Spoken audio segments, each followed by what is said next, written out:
Good evening, sports fans. Welcome to another episode of Sports for All. And good morning to Dan, where he is. And welcome to the program. And thank you for saying yes, Dan. Thank you for coming in. Gentlemen, Vince, Brian, thanks for having me. Look forward to it. Basketball is a global game, so always looking to help. And my co-host Brian, the Godfather Yalom. Yes, good evening to everybody. It's going to be a interesting conversation with Dan. I've been reading a lot. All right, let's get to it. Okay, Dan. You're the associate director of IMG Academy, and please correct me if I'm wrong. The academy started as the Nick Bollettieri Tennis Academy, and then later it evolved into what is now known as the IMG Academy. And how long have you been involved with IMG? I have been involved with the academy. It was actually called IMG Academies, plural, whenever I started. I started as an unpaid intern in 2003 in obviously the basketball department, working under a gentleman named Joe Abunasar, who is actually the founder and owner of Impact Basketball, another big training business. And I've been here on and off since 2003. Went 2003 to 2007. I'm sorry, 2006. Was gone from 2006 to 2008, and then returned in 2008, and have been here for the last 13 years in a variety of capacities. Okay. I first saw you on Netflix on Satnam, on the documentary on Satnam Singh, One in a Billion. And uh, can you tell us how was the whole experience with the documentary and with Satnam? Hello? I'm sorry, it was the connection was not good. Okay. Well, I'll repeat what I said. I first saw you on the Netflix documentary One in a Billion, which featured the development of Satnam Singh. So my Correct. question was, how was that whole experience with the documentary and with the whole development of Satnam Singh from the infancy of his arriving at IMG to now being a major contributor of the Indian national team? It was, awesome. I was able to travel on the original adventure to New Delhi when we worked with the fund between Teddy Forsman and Mukesh Ambani, IMG Reliance, that sponsored, I believe it was 28 athletes across 4 sports. So I got to go over and select the basketball players along with our director at that time, Andy Borman.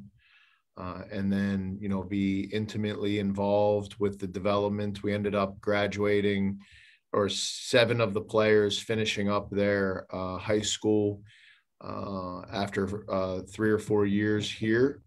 The other sports did not have as much success.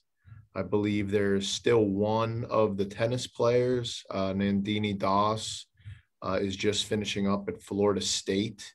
And obviously Satnam is still in a variety of international competitions with his pro career. So, when you see an idea that starts as an idea and you want to give people opportunities, and then it ends up, not only being a great experience and developing, great relationships, but also, a certain amount of the players and participants, using it as a stepping stone to help themselves, but also, as I keep track with some of the other players that were involved, they are now coaches and they are now participating on the international levels, whether it's FIBA 3-on-3 or pro leagues. and they're taking everything they were able to experience and helping move the game forward, obviously in a country that is continuing to develop basketball at a rapid pace. As far as the documentary goes, I mean, I think at the time it was a very interesting and intriguing story and idea. And, you know, it was a lot of work for everybody to kind of balance all of that. But I think that, you know, it provides hope, and it provides, you know, there's 20 other countries that have never had a college player or a professional player in the NBA, you know, to ever make it. And in these developing countries and developing basketball leagues, you just have to give people, you know, hope and kind of guidance that it is possible, that, you know, through networking, relationships, and hard work, you can put yourself on major platforms. You know, and in Tottenham's case, he had the opportunities, and now, you know, sometimes big men, you know, don't peak until they're in their 30s. So hopefully the future is still bright for him. Who are the other professional athletes you have helped develop, not just in basketball but in other sports? I mean, the academy is obviously world famous. I mean, between the Nick Bollettieri tennis and the second phase of the growth of the academy was Nick Bollettieri combining with a golf instructor named David Ledbetter. And then they became kind of a dual academy that eventually became purchased by IMG. But very historic tennis players, as far as Andre Agassi and the Williams sisters, and now, you know, multiple of the top tennis players are still represented and trained at IMG Academy, such as Kei Nishikori and Denis Shapovalov, who just did, you know, very well in the last tournaments. But as far as basketball goes, I mean, if you look at now how the coaching, when I first started here, we had guys like Chauncey Billups and Tyronn Lue, who are now coaching at the highest levels of the NBA, used to train at IMG Academy. And most recently we had, you know, Ja Morant had spent, you know, multiple weeks here the last couple summers.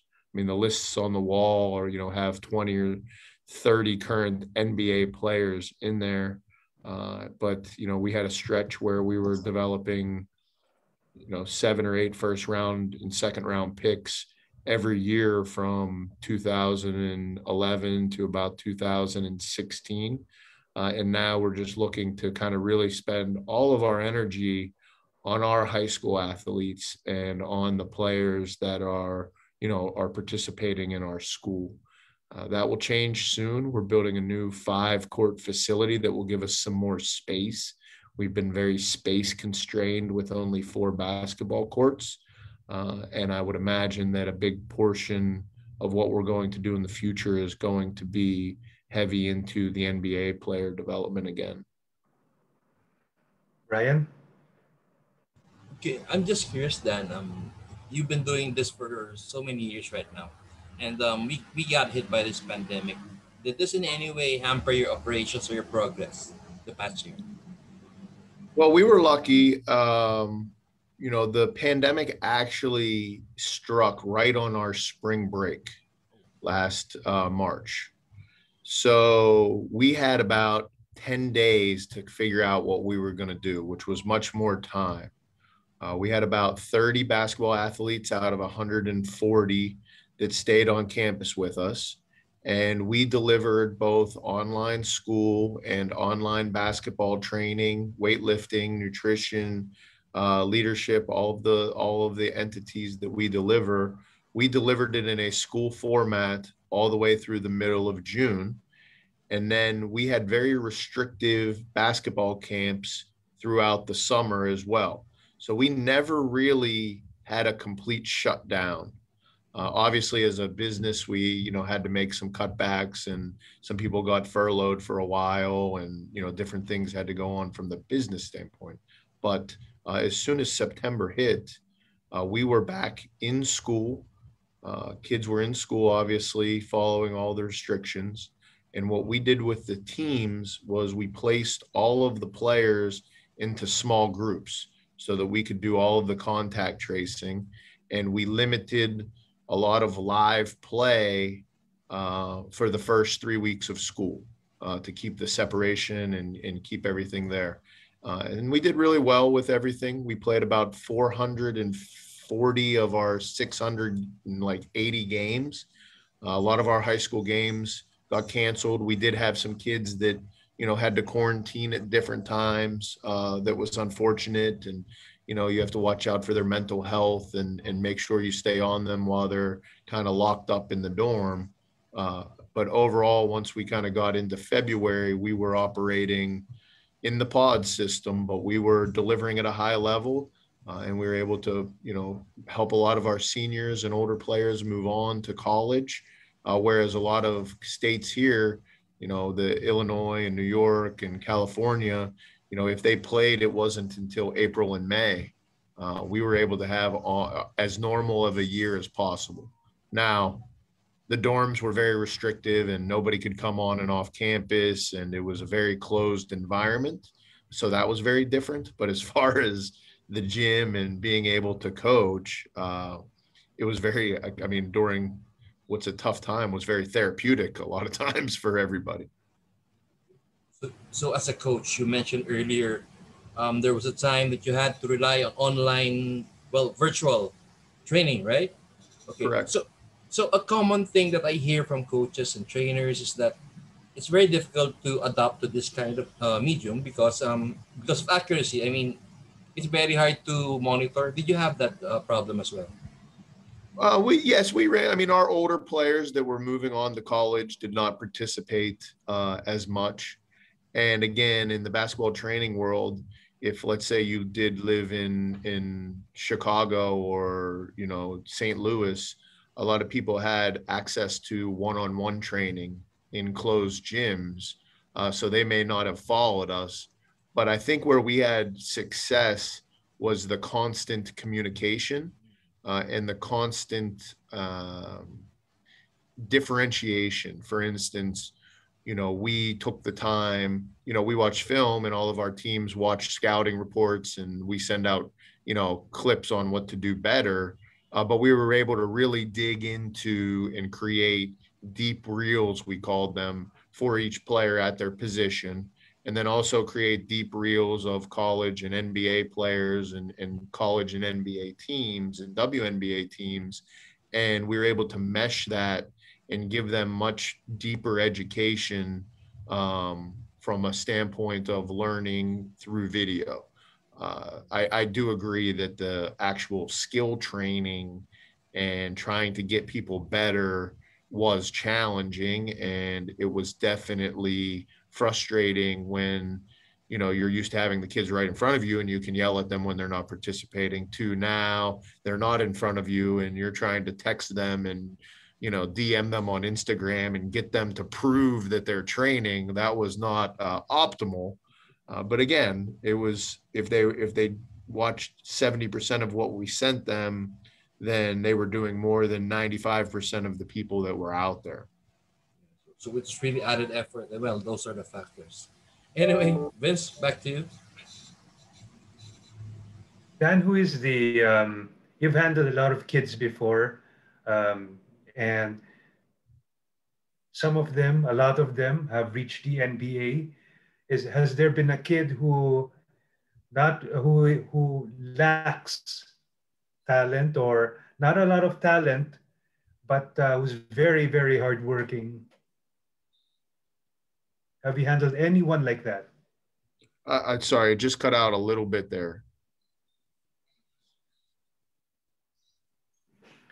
My question was, you've handled a lot of kids, trained a lot of kids, and a handful of them or several of them have reached the NBA.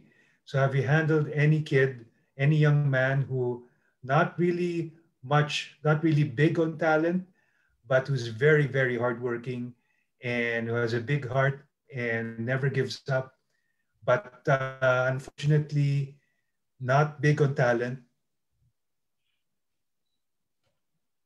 That has made it to the NBA? Well, perhaps not just the NBA, but Europe, Asia, Asian leagues, European leagues. I mean, you know, as far as our kids that actually graduated from our high school, I mean, I think the kid that plays for the Atlanta Hawks right now, Bruno Fernando, he, you know, he was only here for 1 year, and then he went to the University of Maryland for 2 years. But in the 1 year that he was here, he kind of exemplified the things that you're speaking of, and put in an astronomical amount of work by himself, as well as the way that he approached all of the other kids, coaches, teachers, and people. I think that he's a guy that used all of the important factors of character and determination. Obviously, at 6'11", that helps. But, you know, he was able to take the next steps and now be on an NBA playoff level team, by doing all of the things while still lacking some skill. And again, he could do that for another 10 years in the NBA as long as things continue to progress. But I think he's been probably the most progressive. And then the second one that I would mention has EuroLeague ties was a player named Corey Higgins, that has played for CSKA Moscow and, you know, a couple of the other teams, and, you know, won some championships. But I think that he was a player who also was just here for a short amount of time, but was not a highly regarded, overranked high school player, and just did everything that was asked of him by the coach, and was a sponge from an IQ standpoint, and you know, got looked over kind of by the NBA levels, but proved that he could compete at the highest levels of the the second best league in the world by using the intangibles, we'll call them, you know, to separate himself when times got tough. But those two, you know, really stick out from that. But again, they both did have the anthropometrics, or the size and length of a elite athlete. So, Any plans, Dan, of IMG academies or IMG Academy expanding outside of the US? I think that the main focus right now will be on digital expansion. I mean, we see a large gap in the resources that are provided to athletes all over the world, when it comes to the auxiliary things. I mean, I believe that basketball is basketball, you know, pretty much wherever you go. I mean, shell drill and dribbling drills and finishing drills. There's no real special sauce with what we're doing from the basketball standpoint. But when you put in a consistent, very specific weightlifting program, you are constantly focused on nutrition and wellness, and then mental toughness and mental strength and psychological development as an athlete. I think that those factors can help move, first of all sports, but I think that they are especially lacking in basketball. And you guys understand it. Let's face the facts. Like, you're watching the Euro soccer and you're watching the Olympics are coming. Basketball is a very unique sport with 5 people on the court. Maybe 8 really contribute, but you need 13 to practice. You know, there's a lot of factors in the sport of basketball that make it more difficult to navigate moving up levels, you know, as you move from 14U to 16U, 16U to 18U. At 18U, your club team starts recruiting outside players. You know, at 20U, it's very, very cutthroat, and there's a lot of agendas. At the men's elite level or at the pro level of club teams, or even in the NBA, you know, there's wars and political factions in the front offices, and coups of GMs and coaches getting forced out for different reasons. And I don't think that I think the athletes suffer because of that. So I see, you know, the things that we're doing on the front of the auxiliary development being more important than the things that IMG Academy could do by building facilities even all over the world. Because let's face it, even if there's facilities built everywhere, there's still a level of coach education and player education and trust that is more important than any nice gym or any nice weight room that goes on. And again, I think in the NBA, it's almost starting to flip. You see more and more guys coming from international countries, obviously, coming from international countries and playing U.S. college basketball. And then lastly, you're starting to see more players that didn't really have 5-star rankings and elite facilities are starting to carve niches in the NBA. And a lot of the kids and a lot of the players that had access to a lot of nice facilities and a lot of high-end coaching are kind of getting beaten out at the later stages of development by the kids that didn't have things handed to them. I mean, it's just where I see things at right now. But as far as the expansion, yes, I mean, our things will be available more and more. But as far as physical locations or franchising or any of that, none of that is in the works right now. Is there a conscious effort by IMG academies to recruit international players? For example, extending an invitation to come to IMG. Is there an effort, or um, is it word of mouth uh, that because athletes or kids are coming to IMG? I mean, I think there's, we always talk about it. There's the players that are looking for more training and higher end training, and then, have the resources to afford to come to IMG.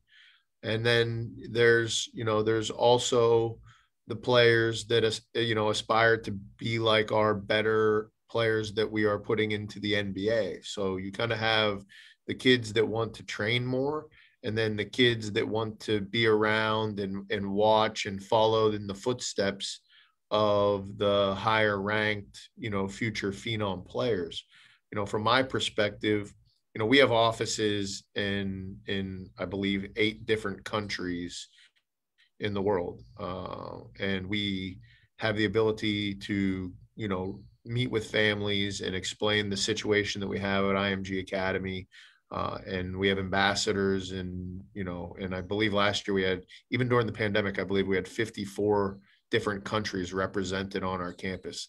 At one point, it's been as high as 92 different countries represented on our campus. We've ranged from 45% to as high as 58% international players. So, I mean, I think that we are constantly able to help people get closer to the U.S. college dream, which is the first step to potentially going back. We're also seeing bigger in basketball. We're seeing more kids that only come for high school. They may want to play college in the U.S., but we're seeing more kids that just want to come for 1, 2, maybe 3 years, but they know they're going back home to chase their pro dreams in their country, or they know they're going back home to play college in their country and try to be on the national team. And they just see this 9-month training program and being able to play against, ultra athletic and high-end players as a stepping stone to their own personal journey based upon where they're from. All right, Brian, back to you. Right, thanks, Vince. Then I just wanted to ask. I'm just curious. Are there any Filipinos on our end who have tried to consult or be associated with IMG? Not that I am aware of. I do know that, again, a lot of the training aspect and a lot of the things that have done with the national team and with a lot of the pro teams was through Impact Basketball, which I said was Joe Bunasar. When I worked with him, we worked with a lot of the junior teams, and we worked with, multiple of the pro teams. I believe it was, man, what was the guy's name? I just remember Big Aussie. Was it Aussie? Aussie Tolava. Yeah. Yeah. I remember working with all those guys in Los Angeles. And I mean, we've had a couple of the college teams that have been to the academy before.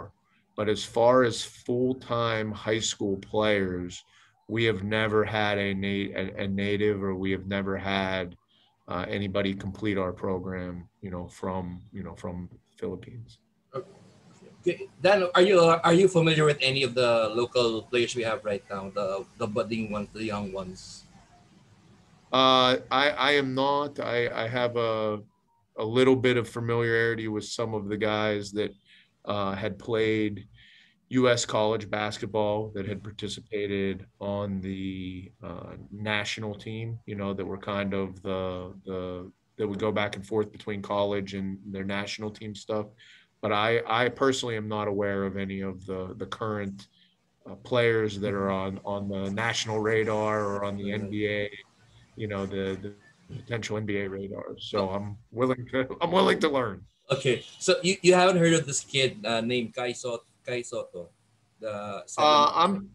I believe that we played his team when he was at the Skill Factory. Mm-hmm, Our postgraduate team played against him. I mm-hmm, was not at the game. mm-hmm. I am aware at one point that he maybe did try to inquire, or we inquired about his interest in coming to the academy back when he was maybe 15 or 16.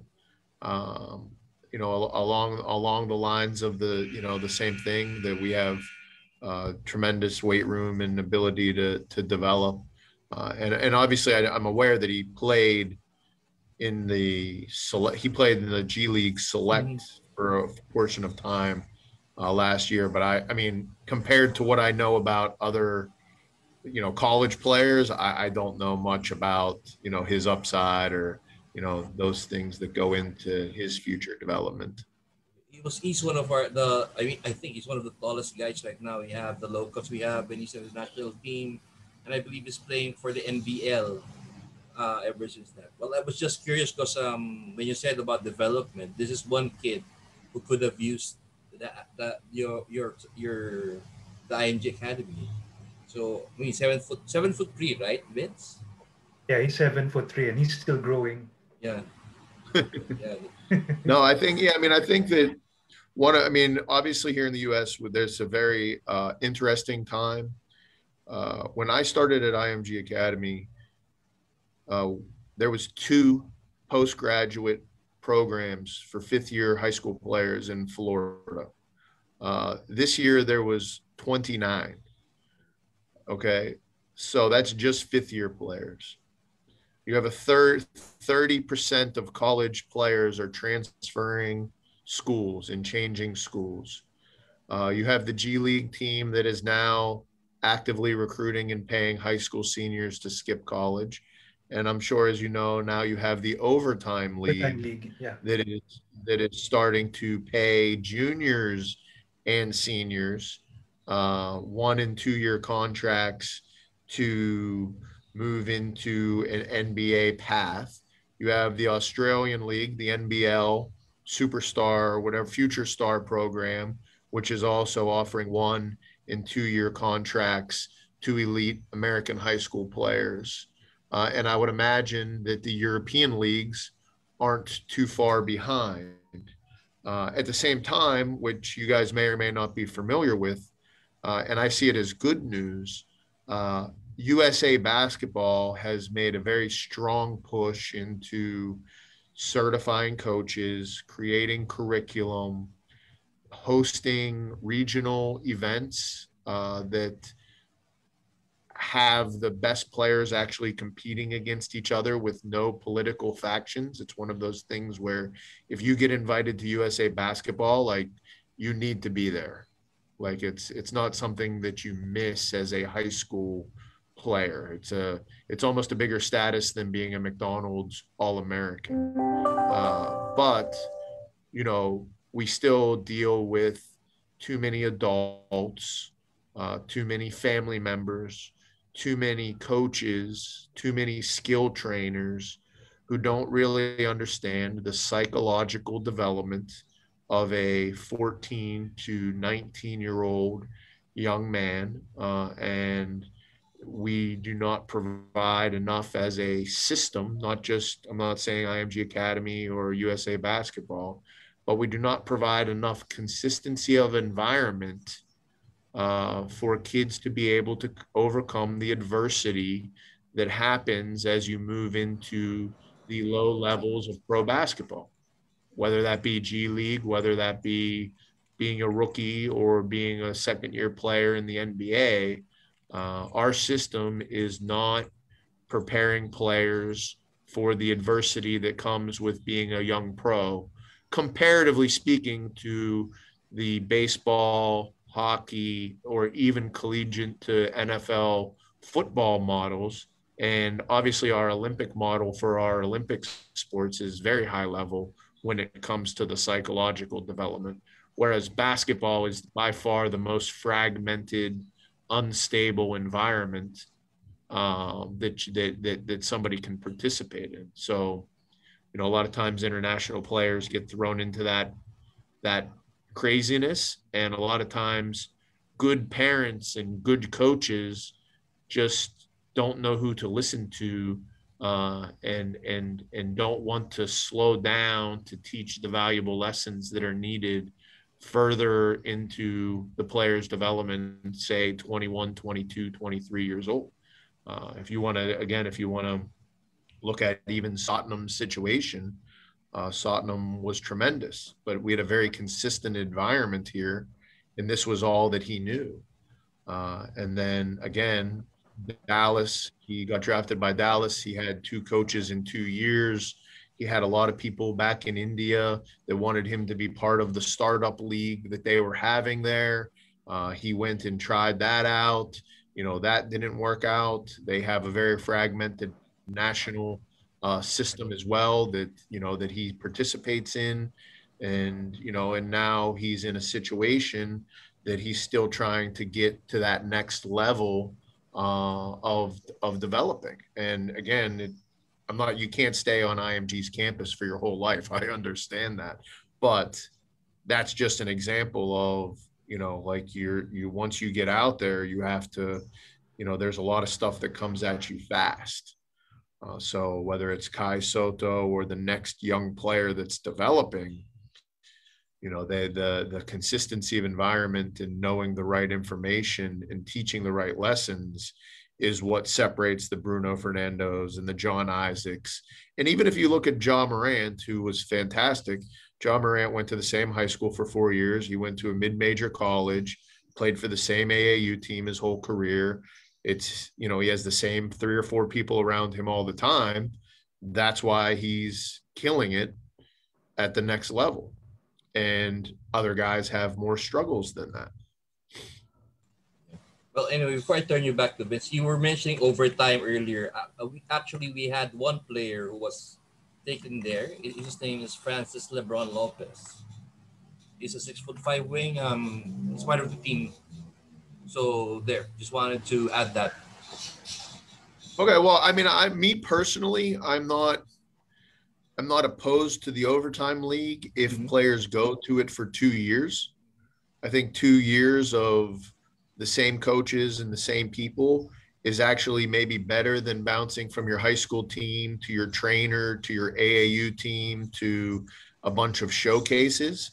But I also think that it's very important to keep the parents or whoever the close people that are involved in teaching him to be a young man, teaching him the responsibilities of decisions and how you treat people and how you approach things, and how you apologize when you're wrong and how you show up again after a bad day and how you react and how you handle your social media.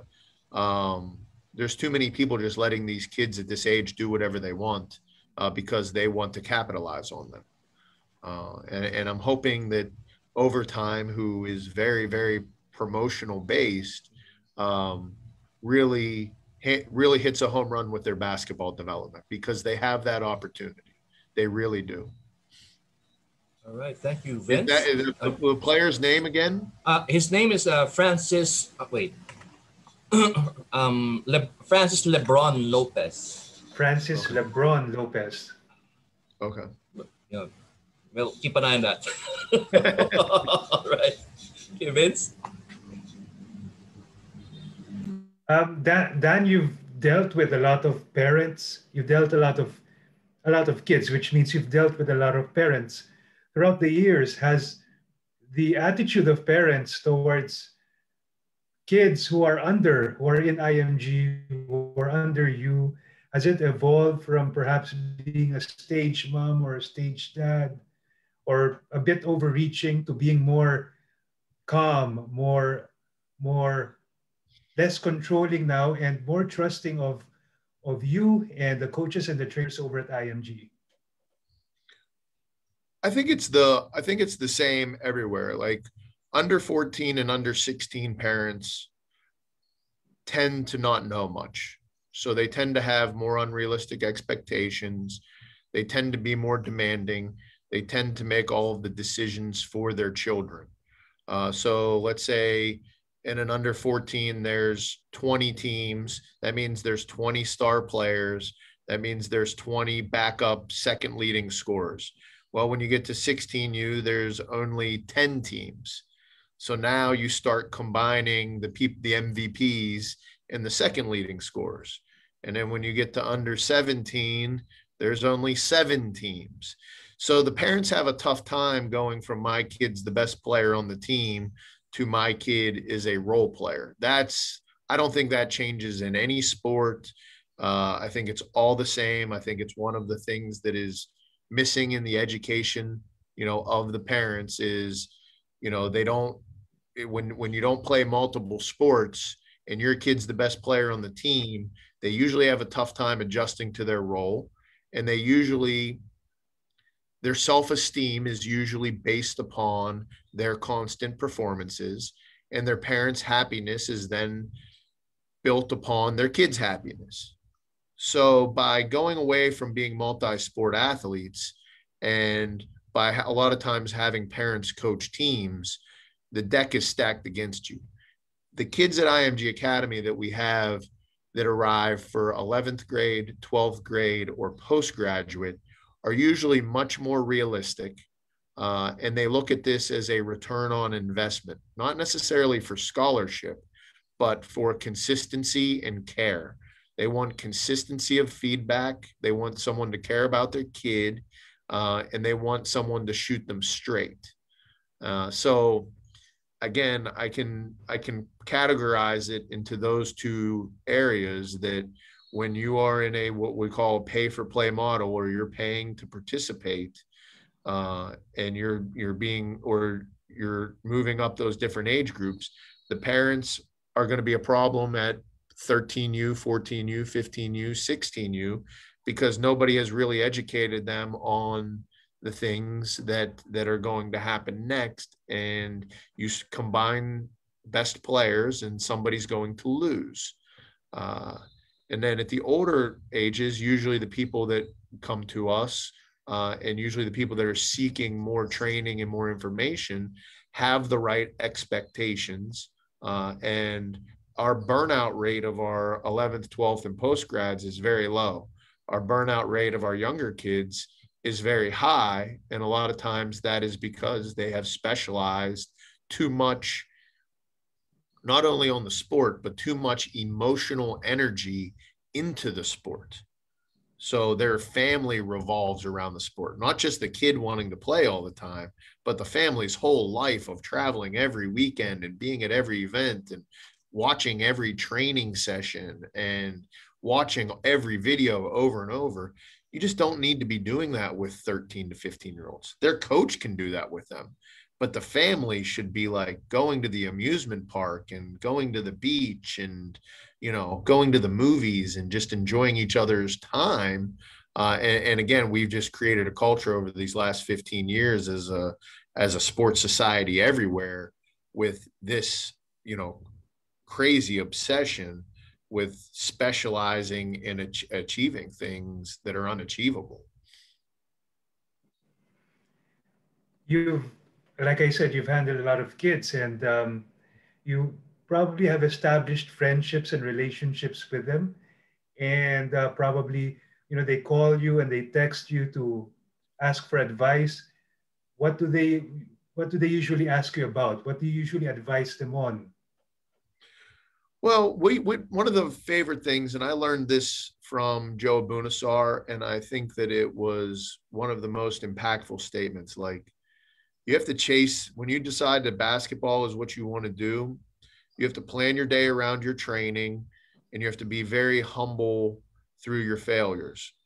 But if you plan your day around your training and you learn to live your obsession out that way, and you're humble around your failures, then as basketball starts to, or sports in general, starts to become unachievable or a wall's too big, then you will still love the sport, but you'll just transition where your energy goes.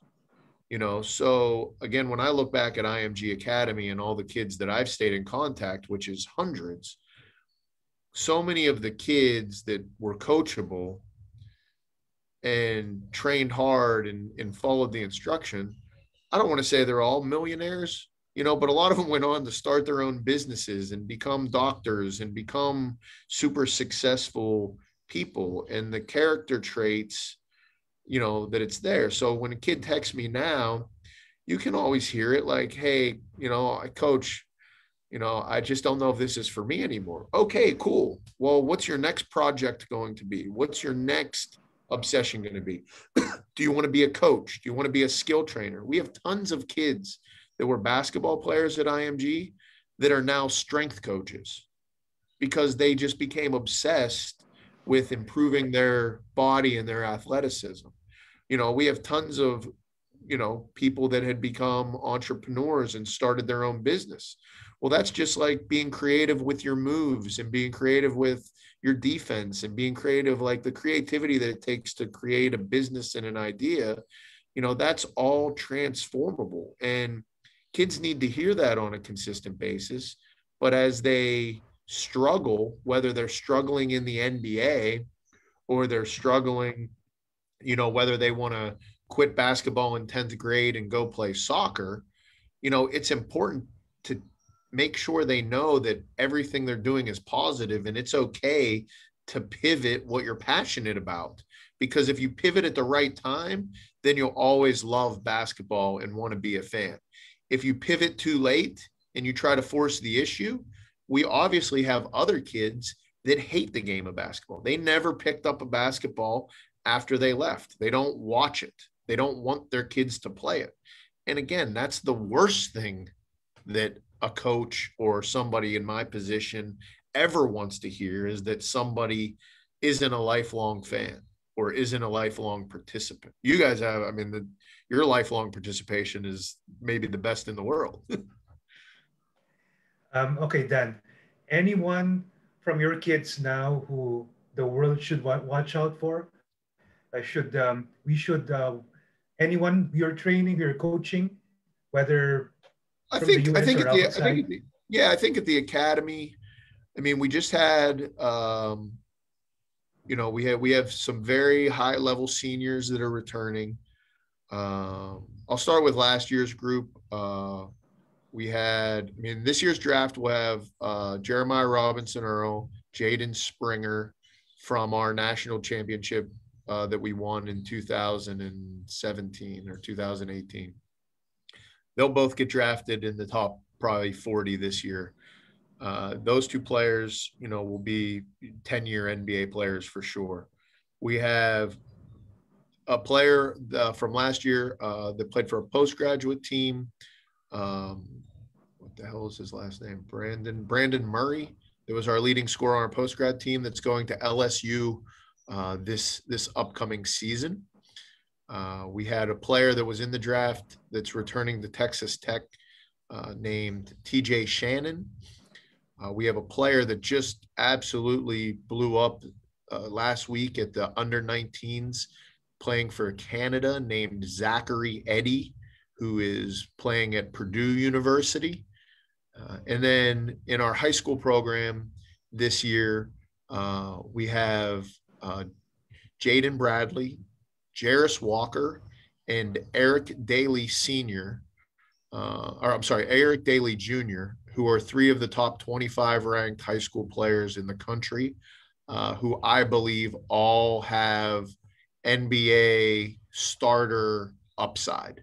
The other guys I've all mentioned, I believe, are, going to be tremendous NBA players. But all 3 of these seniors we have coming back, our team this year should compete for the national championship again. All 3 of these players are very position specific. And again, all of our games are streamed on imgacademy.com. So for your fans that want to watch, all our team's games are streamed for free. So I know the time change is different, but if they want to check these players out throughout the season and see, I have no idea whether they'll take the college path or the G League path or the overtime path.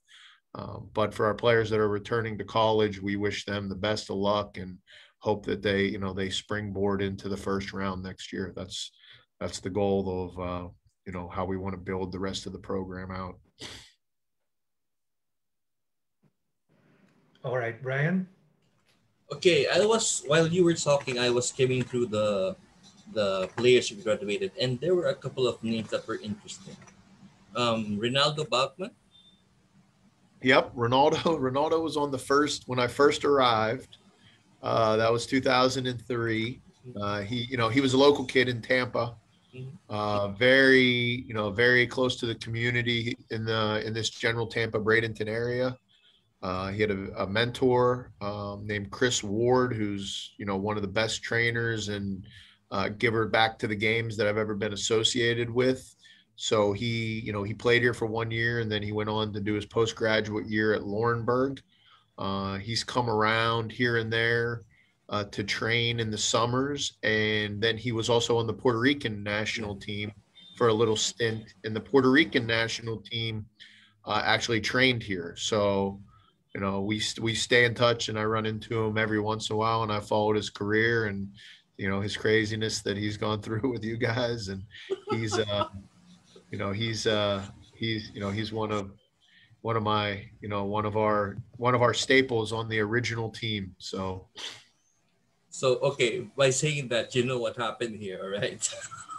I don't remember the exact story, but I remember that it was very viral. Yeah, it was. And there was a little bit of concern that IMG's name might get thrown in there at some point, but hey, that stuff happens. Yeah, okay, let's not get into that anymore. I mean, Ronaldo's a good friend also. I've been talking to him. I don't want to get in trouble. Anyway, then here's another name. A former top pick, Michael Beasley. He's been going from one team to another. Right. Oh yeah, I mean, I could tell Michael Beasley stories all day, but Michael he only went here for like 8th and part of 9th grade. But he actually lived with me in my house. Oh. So I got to drive him to school every day and hang out with him and make sure that he was okay. But I still say this. I mean, Michael Beasley was probably probably the most naturally gifted and creative. I mean, in 9th grade, he was putting up 25 and 30-point games against junior colleges, just naturally scoring the ball. I mean, it was his feel and spatial awareness and feel for space and using both hands at even such a young age was amazing. And again, I think he's one of the examples of, if he came up through the system now, he probably would be a lot more successful. Like, basketball was really crazy back then, and he had to bounce around to too many high schools. And then that led to bouncing around to maybe too many NBA teams where he never really got into a rhythm. But one of the kindest, good-hearted, light up the gym people every time I've ever seen him, or even back when he was here, I remember him being in the gym in jeans and flip-flops playing one-on-one for hours on end. But yeah, well, there's a lot has been said by the critics about him. He's a good scorer, there's no doubt about that, but the other parts of his game, that's what they're trying to hit. I mean, the defense, rebounding things and everything. Right. No, and again, the consistency, just the consistency of focus. That's the tough part. But I think the other, I don't know I mean, I don't know how if you're overly familiar with him, but one of our other IMG favorites of all time, who actually lives right next door. Like I could literally pick up my computer, walk for 4 minutes, and be at his house. Is Marcus Blakely? Oh, I didn't know that. Really? Yeah, Oh, he's a favorite here. yeah. No, that's my man. I mean, he Did trained well here ever here. since college. He trained here ever since college, and Mhm. when he's popping around to the different leagues over there, he always stops through. He owns a house right here. He's friends with everybody on our staff, and he's near and dear to our heart for sure. Mm. Well, you should have invited him, Vince. Okay. Here is someone who's been making the headlines in the trade rumor mill, Jonathan Isaac. Yeah, Jonathan Isaac. Right. Uh, Again, the Magic are. Mhm. It's hard to be a Heat fan because, again, it's just the whole LeBron thing, and the just. But as you always, you're a Magic fan. I moved here 17 years ago. You have to have a team. Until we had the Tampa Raptors this year, we didn't really have. Orlando's always been it, and they haven't been able to get over the hump. But Jonathan Isaac, the injuries, unfortunately go all the way back to when he was here. He dealt with, ankles and little issues all the time. And I think when you work as hard as he does, that stuff just, catches up. He's got a very unique frame.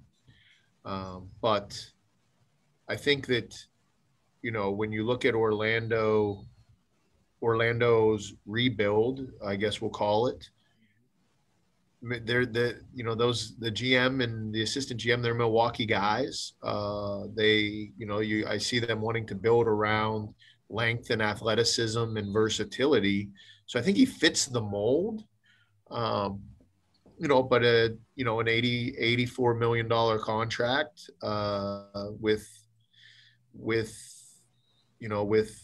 the way that they may want to do it. I don't know. I mean, again, Mosley, the coach, comes from Dallas. Dallas tended to use their wings as more corner, less ISO, play off of what Luka and Kristaps and everybody was doing.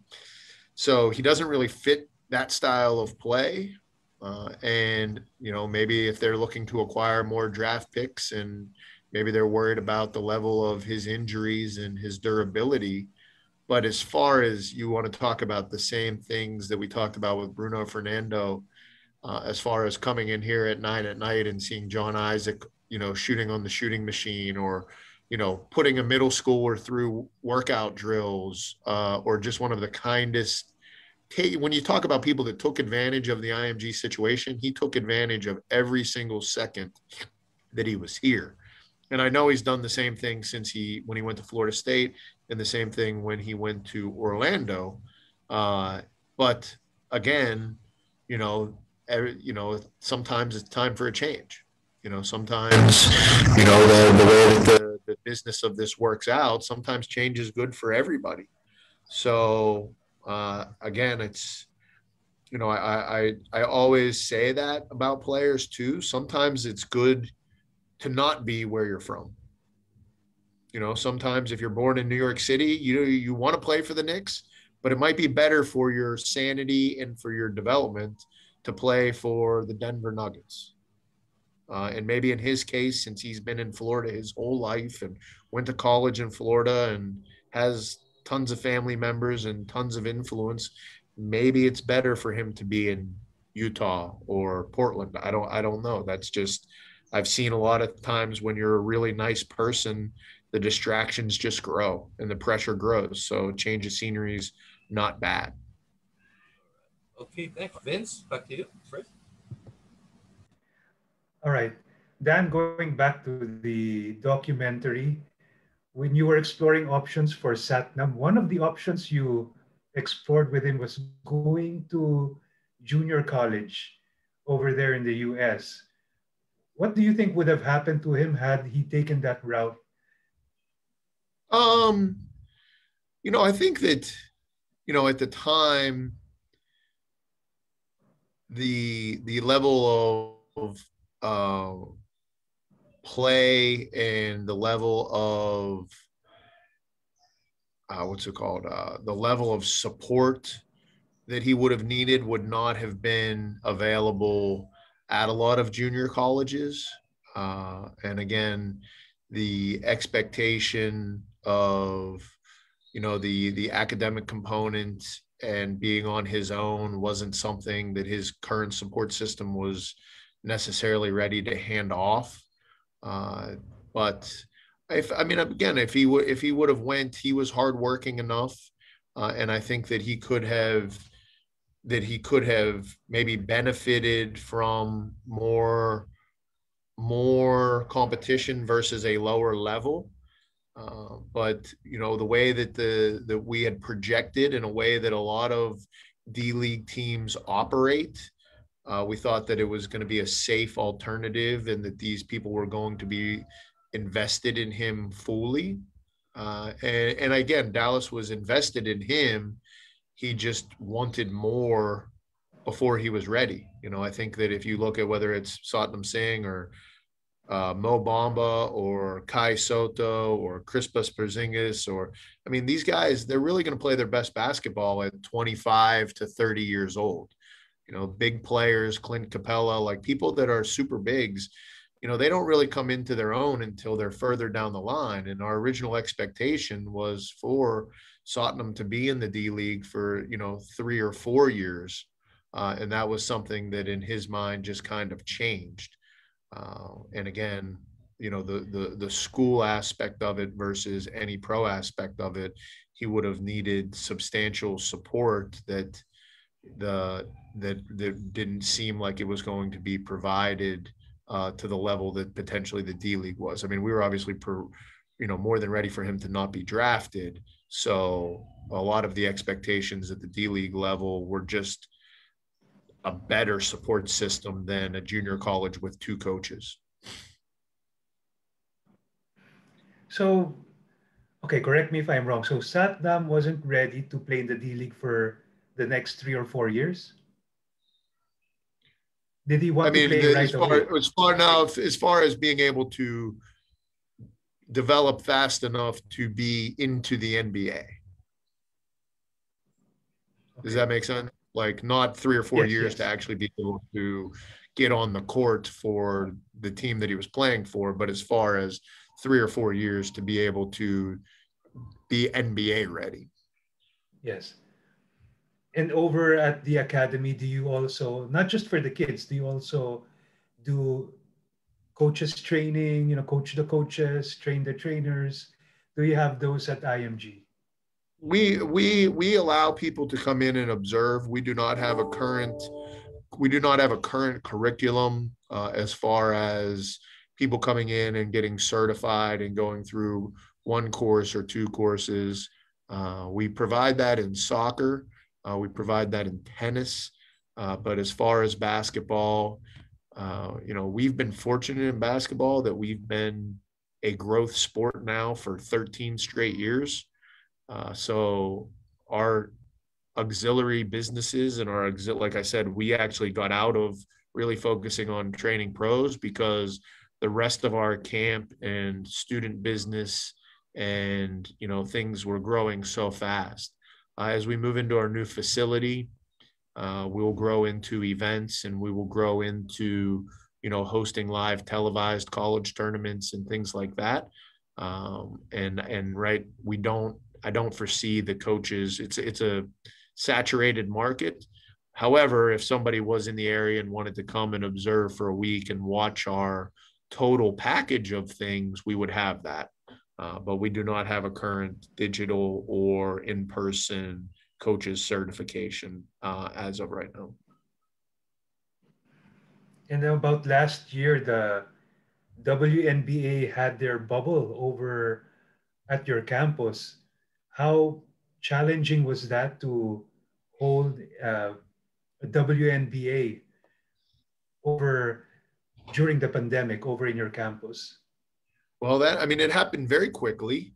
And, we built a building, a bubble, like a dome, and we put 3 basketball courts down in it. And that's where our kids trained, which was a little restrictive. And we were kind of lucky that COVID had to be restricted anyways, so it worked out. The WNBA teams trained in our 4 courts throughout the day. And then they played their games about 7 miles away at a place called Feld Entertainment. That was a big, gigantic, huge stadium that allowed them to put down the curtain. And the first 2 days were hectic. And then for the next 7 weeks, it was like they were just big campers. And they were just kind of on campus. You pass them, you say hello, you see them. I got to work at, about 15 of the games. So I got to go watch in person. I think that the experience for them and the brand that kind of came out of the Wubble was amazing. When you see the growth and you just see the level of education of whether it's our coaches or our players, about even myself, like now I probably know 85% of the players and where they went to college and what their background was. 3 years ago, I probably knew 20%. So just based on those statistics, the level of growth is phenomenal. And, the expansion of the franchises is coming. And I think that the amount that it's on TV, is fun. I just the time of year that their season falls normally versus the time of year that the Wubble was, the Wubble just fell during the perfect time of year where there wasn't summer league and there wasn't much going on. So they got a ton of eyeballs, and now they're back in competing with the NBA playoffs. So there'll be a little bit of dip. And I hope that, again, you hope that someday that they are paid enough money that they don't have to play in dual leagues, and that they can have a full season that is strictly here in the U.S. And they can continue to help grow the female side of the game at astronomical rates. Then the looking back at arguably two of the greatest players to play the game, Kobe, Michael, the way they trained, the way they worked in the off season, is that you can't argue with the results, right? But is that something that you would advise your kids to do, to be like Mike, be like Kobe, train like them, work like them? You can't argue with the results. They're both icons, but is that something you would advise kids under you to do? I mean, I think that one of the intriguing conversations that goes on right now is Kobe and Michael, those examples, they trained at that level when they were 17, 18, 19, 20, 21, 22, 23, 24, 25, 26. Now we have players training like that when they are 9, 10, 11, and 12. And from my standpoint, the human body cannot handle that until it's fully developed.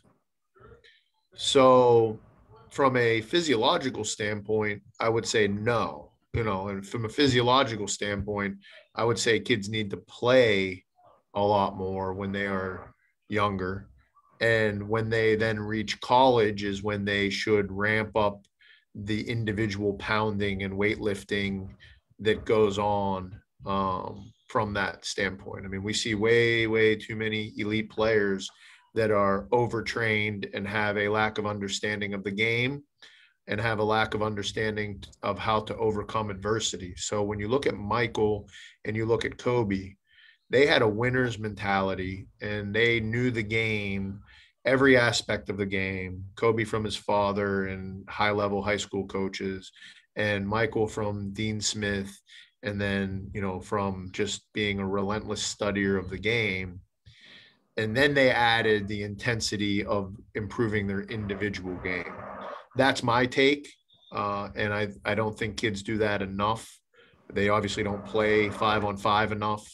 They obviously don't focus on being a winner and the best version of yourself enough before they go to do the work.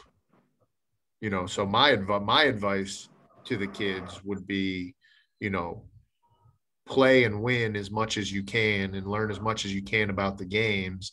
And then when your body settles into kind of a 80% fully grown state, then ramp up the pounding that you put onto it. Because again, if you even the bubble or not, the injury rates over the next 5 years are going to be astronomical. And just because it's a level of study, I'll throw it out there for the super basketball. The testosterone levels of the current players in the NBA are the lowest that they've been by a large margin, by 250 points, which again, when you talk about guys like Kobe and Michael Jordan that were probably, very high testosterone driven workers. And then you look at the average player now who's on their phone for 6 hours a day and working out for 2 hours a day, your body's going to break down if you overtrain. I mean, I can't emphasize those trends enough. And I can't tell people that they need to train more when they can't even go win a pickup game. All right, Brian. Okay, so I'm gonna shift to your other sports because I saw a lot of very familiar names here, Dan. Okay, I'd like to start with baseball. Jose, Jose Ramirez. Okay. So I don't I, I don't I I don't I don't interact with the baseball players here much. mhm. Um, as far as knowing their character or their abilities, I do know that, one of the great things about our baseball program that's a differentiator is obviously we're in Florida, so you can play all year round. We have a staff full of former Major League Baseball players and a staff full of high level former college coaches. So the kids get a huge advantage. But we do also have tremendous strength and conditioning programs that those kids can enter at 16, 17 years old that helps separate them from the other 16 and 17-year-olds because we're able to maintain gains, whereas a lot of the other baseball elite programs have trouble maintaining games because they play so much. When you look at all of our elite baseball players, I believe we just had 6 baseball players drafted this week in the Major League Draft, one as high as the early second round. I think that when you look at the growth and the amount of guys we have going to Division I colleges, that number is only going to go up and up and up. The pro guys that come here and train, it's mainly just batting practice and strength and conditioning. It's not like when the NBA players come here and they play pickup and they do 3-on-3 and things like that. We don't have like full level baseball pickup games going on out in the back. All right. And then I couldn't help notice one. Well, this I don't know if you can say anything about this from golf. Nelly Corda, who has been Oh making yeah, headlines. Yeah. yeah.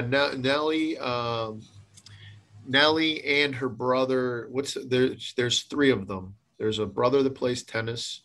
Oh. Uh, Nelly and I think the sister's Jessica maybe. Mhm. They're both, but they again when you talk about I can go in to get a drink of water and they're doing box jumps in the weight room and they're bench pressing. And I mean, the amount of ways that the whole Corda family bases their day around their training and the way that they push each other. And now I believe the younger brother just made it to the quarterfinals of Wimbledon.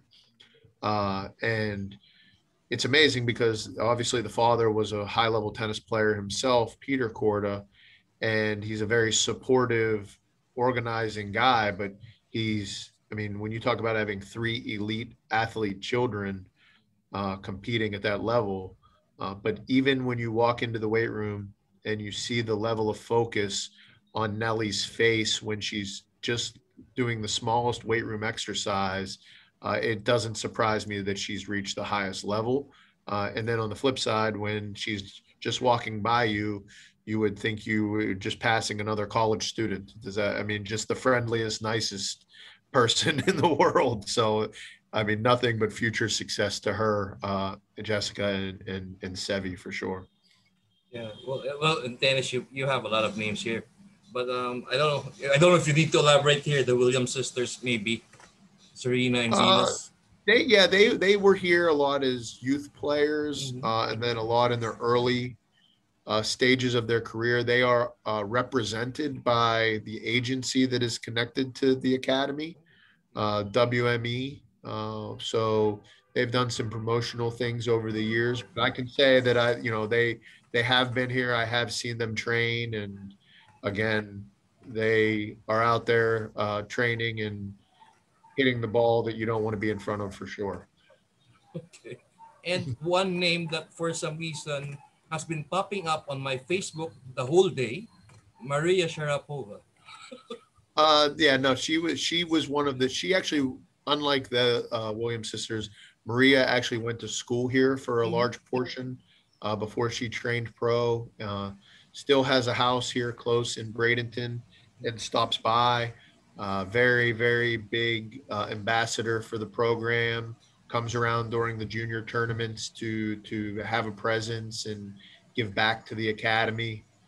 So she is kind of a deserving face of coming through every aspect, using this place to all of its advantages, and then obviously capitalizing at the highest level of being a pro.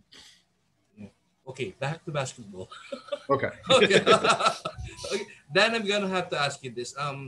Just recently, the U.S. Team USA lost back-to-back games, and it's quite a big deal for the basketball fans who favored USA. But I'm just wondering, is this because the players from the other countries, like in the case of Nigeria and Australia, have also well slowly evolved and caught up?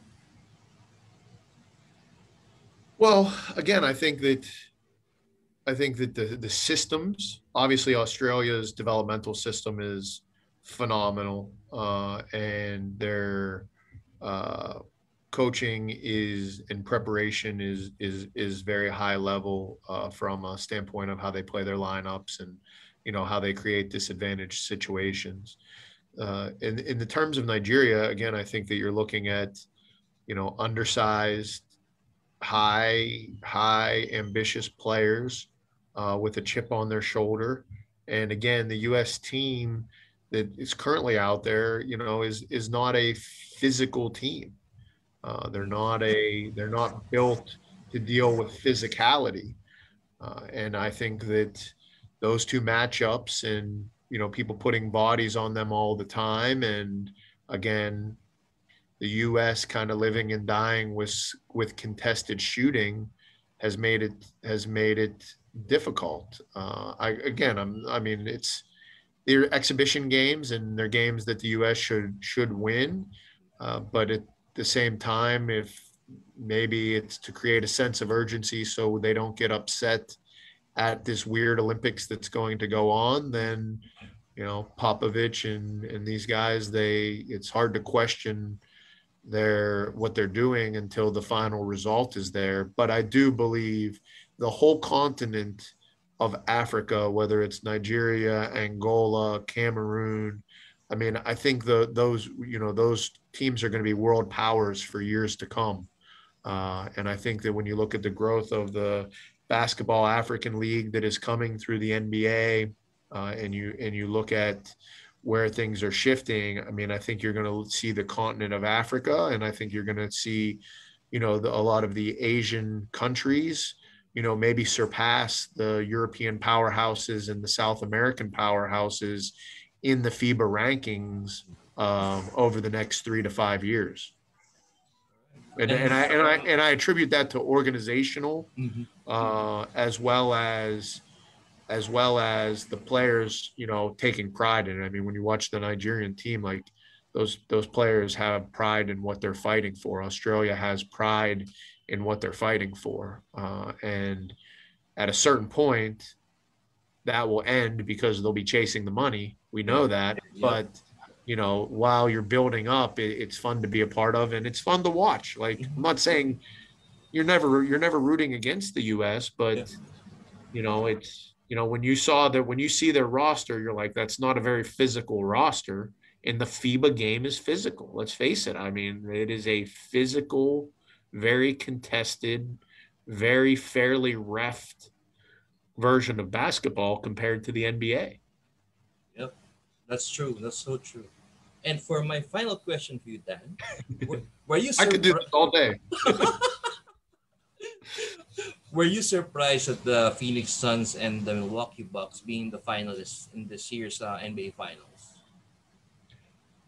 It goes back to the injuries. I mean, Mhm. nobody, Brooklyn Nets spent, half of the world's economy on trying to build their team, and the LA Clippers have, made 7,000 under the table payments to build their roster. And, the injuries that these teams have, you know, allowed for them to not be able to guard these teams. I mean, obviously, the acquisition of Chris Paul was crucial for Phoenix, and the team was just built to compete with overachievers, and that allowed them to be there.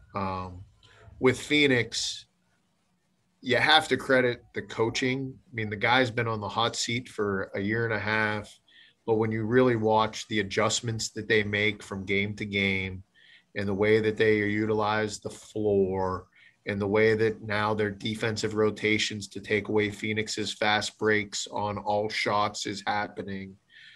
I mean, they don't deserve to be there because of, they didn't necessarily beat the other teams at their best, but the basketball gods always reward those that do the right things. So, I love it. You guys probably love watching it. Adam Silver is probably shriveled up in a little ball on his couch because of the TV ratings. But, I think that it's great for small market teams. And, I think we're leading into maybe the absolute craziest offseason that we ever see. I expect absolute mayhem and craziness of the draft all the way, the free agency, all the way through the draft, all the way through. I think we will see the most demanded trades in the history of the NBA. The most people threatening to sit out, the most people unhappy, people willing to Buying walk out. away. Yep, buying out, people willing to walk away from contracts, uh, just because because of the current state of what is happening and the current just again. I mean, look, these franchises are selling, and these new owners are coming in, and a lot of these new owners are crazy. So it's going to be craziness. Yep. Okay, who do you pick? Who are you gonna pick to be the champion? Bucks or Suns? I just we have a coach that worked here 3 years ago. He was actually just a assistant coach for the postgraduate team.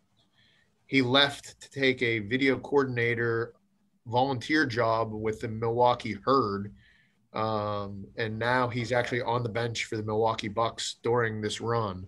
So I have a soft spot in my heart for the Bucks, but the Bucks owner Mark Lassery used to actually send his kids here to camp.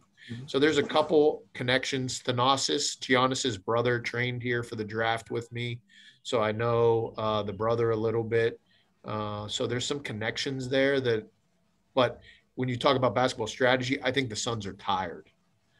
I think that, and I think going back to Phoenix, where all those young players are going to have all the distractions of their family, and now the series is tied, and it's just too much. I think the only way that the Suns can win again is if Chris Paul takes 20 or more shots, sinks the defense, keeps the pressure on Milwaukee so that they can get back and set a wall against Giannis.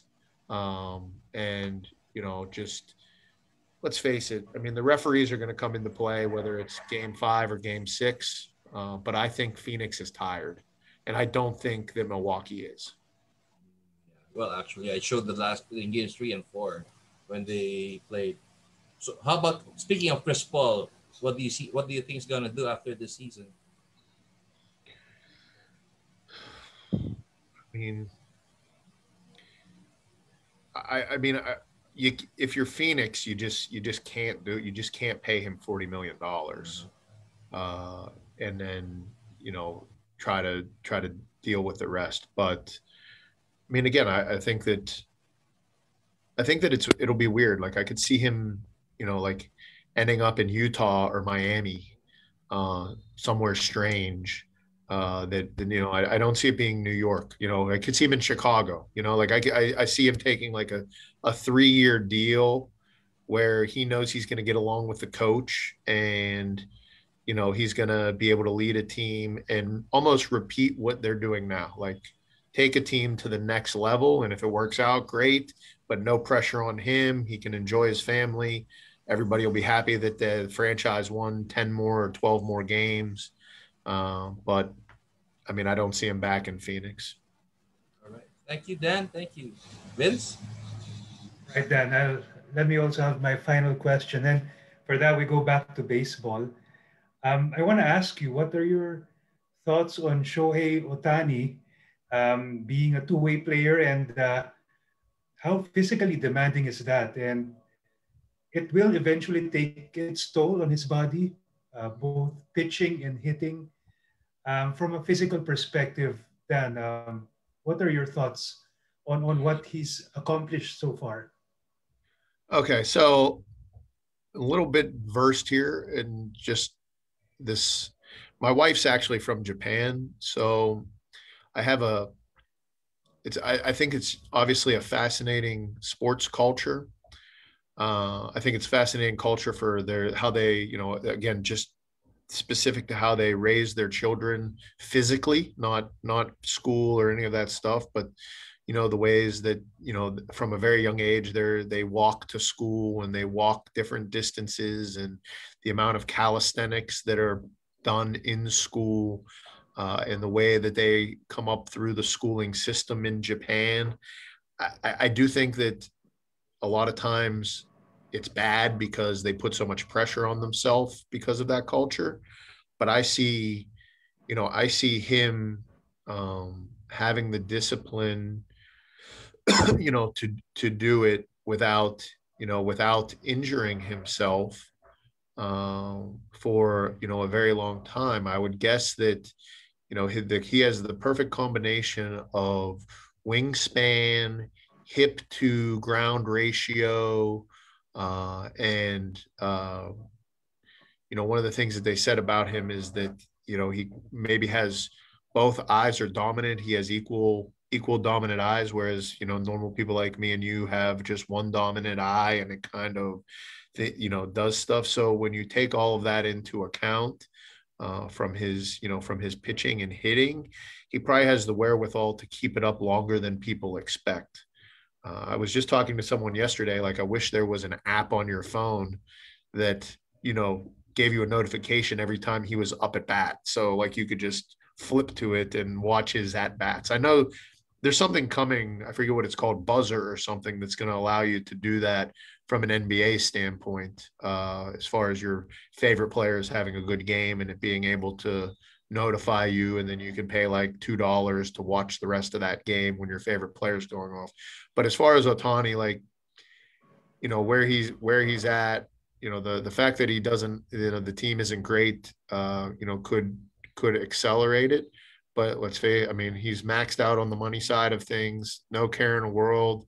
Doesn't seem to be caught up in too much stuff. He's just, so if he can just keep going out there and doing what he does and avoid the media when he goes home to the best of his ability, I mean, I think he could produce like this for 3 or 4 more years at least, before he probably goes to just a DH role. But I think it will be something that the baseball world has never seen, and it will last longer than the haters, but only because of all of those factors that I mentioned early that are anomalies. Dan, it's been a pleasure. Thank you so much for taking time out to be with us. And No problem. I enjoyed it thoroughly. And again, if you guys ever want to do it again and talk more basketball development or youth development or I would. things, please, Definitely. Definitely, you I know, would. please let me know how to help. I know that I have some unique perspectives and opinions, and these were just some of them.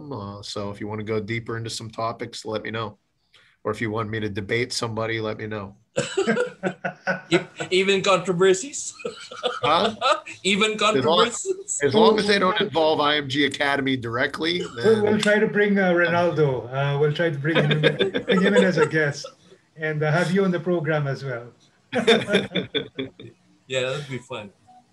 no problem. I greatly appreciate it. If there's anything I can do to help you guys or anybody that you're associated with, please let me know. Will do. We Thank will, you. Dan. We will be in touch. Thank you so much Okay. again. Okay. Stay Take safe. care. Yep.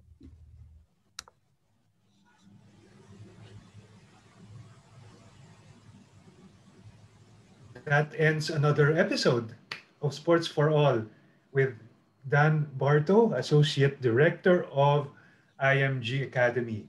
And for my co-host Brian, the Godfather Yalom, thank you so much for watching.